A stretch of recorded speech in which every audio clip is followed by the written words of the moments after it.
A camera I came across recently was this Agifold. AGI, were a optical scientific company who made cameras from the mid-40s to the early 60s. They are still going as an engineering scientific company, but they have long stopped making cameras. They made some rather interesting cameras, and this fits into that brief. When we first look at it, obviously the lens board isn't out, and we think, how do we open the camera? So we press this lever at the top, that does nothing. Nothing on the bottom here. The only thing I can think of moving is this. And this viewfinder actually operates the folding mechanism, and out pops the bellows. Now, not only is that slightly different as an operational switch, it's got a raised viewfinder, so we can either look through the eye level viewfinder or we can look through this viewfinder here. I haven't seen this really on any other camera, and I've definitely on a folding camera never seen the viewfinder used as a latch.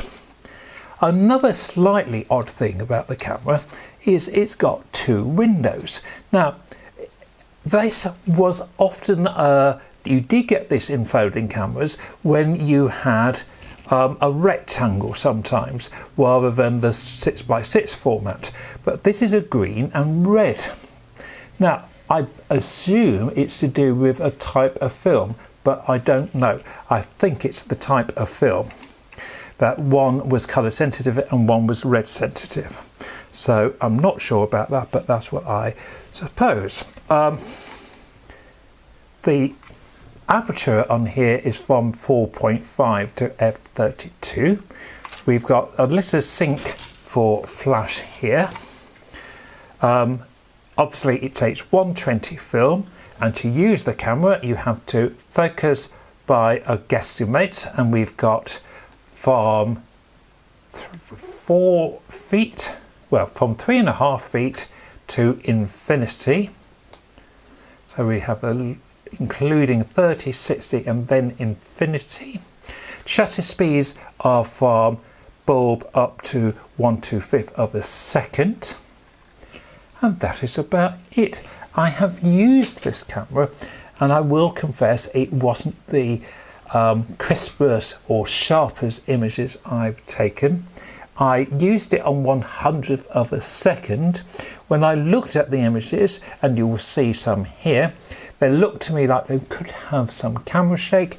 I think the lens is not the sharpest of lenses by any means.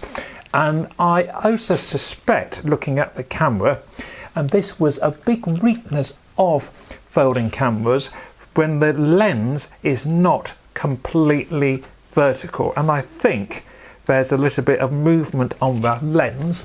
And if you look at these slightly disappointing images, you can see that the focus is almost sharp in places, but then seems to go off.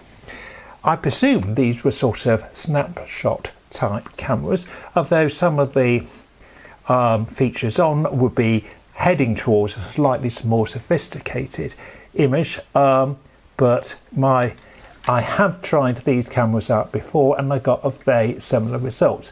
So I don't think it's actually the camera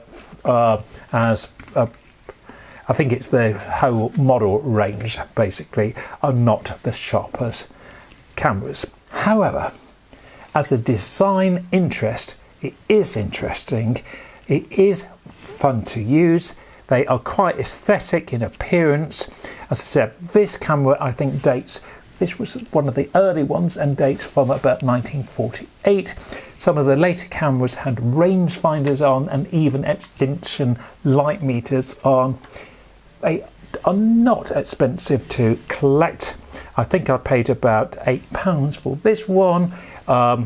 You can pay up to £50 for them, but as I said, you should be able to find one quite cheaply. Wouldn't really recommend it as a taking camera, but if you want a design camera which is slightly different, the Agi cameras might be a camera to look for. Thanks for watching. Bye for now.